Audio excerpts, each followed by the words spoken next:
La falta de, en ese momento, no había muchos técnicos radiólogos, eran muy pocos, había pocas escuelas. Eh, yo sé que en ese momento estaba la Cruz Roja porque fue la escuela donde se recibió mi padre de técnico radiólogo. Entonces, estaba la Cruz Roja, que era la escuela que formaba técnicos, pero no había muchos técnicos.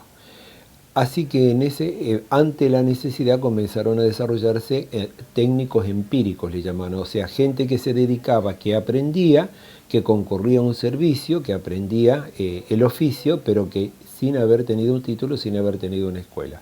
Y eran aceptados, se sabía que era un técnico empírico. Eh, entonces, ante la carencia de técnicos formados y que pudieran trabajar y obtener esta calidad de imágenes, eran los médicos los que iban a actuar sobre los técnicos o sobre los equipos o que iban a desarrollar trabajos técnicos para poder obtener esta calidad de imágenes. Por otro lado, en algún momento aparecen lo que se llamaban los estudios dinámicos.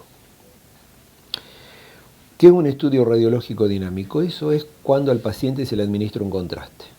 Siempre que al paciente se le administra un contraste, sea por vena, sea por tubo digestivo, este contraste tiene una actividad sobre el cuerpo del paciente, lo que hace que un estudio deje de ser estático para ser dinámico, donde el médico tiene que estar presente, mirando, interpretando lo que está sucediendo y actuando sobre el paciente y sobre las imágenes, para obtener imágenes adecuadas.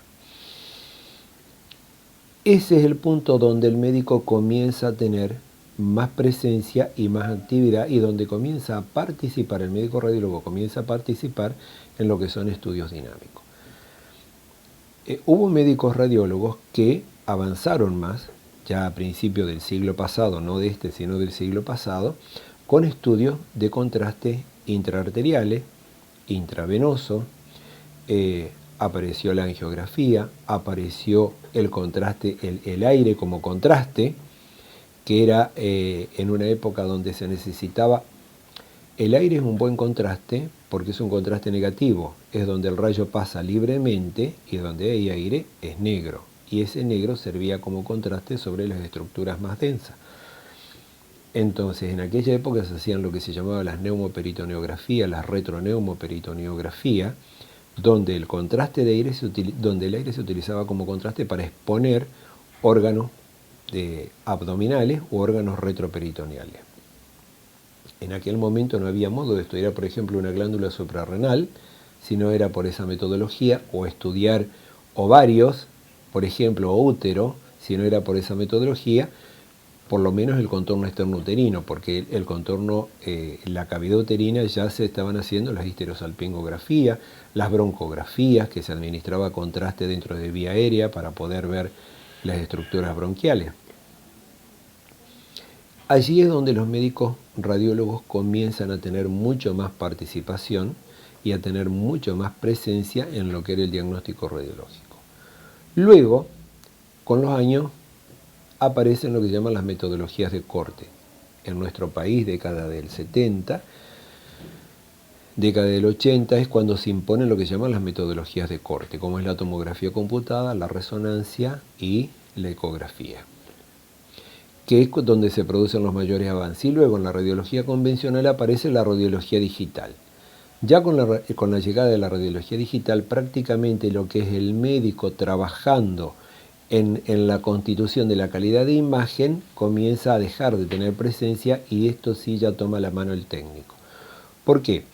Porque la calidad de la imagen ya no es tan dependiente de la cantidad de kilovoltios, miliamperios y el procesamiento de la imagen, sino que ahora es kilovoltio, miliamper y sistema digital, todo computarizado.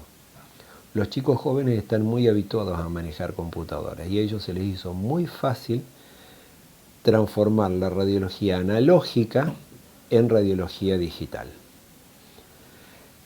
El problema lo tenían los técnicos viejos, los que durante años estuvieron trabajando con los líquidos de revelar, con los sistemas de procesado, luego con las máquinas procesadoras de placa, y un buen día se encontraron que todo eso no existía más, que el cuarto oscuro se cerró, dejó de ser cuarto oscuro y se transformó en un espacio para poner el server. y ellos ya no tenían que ir a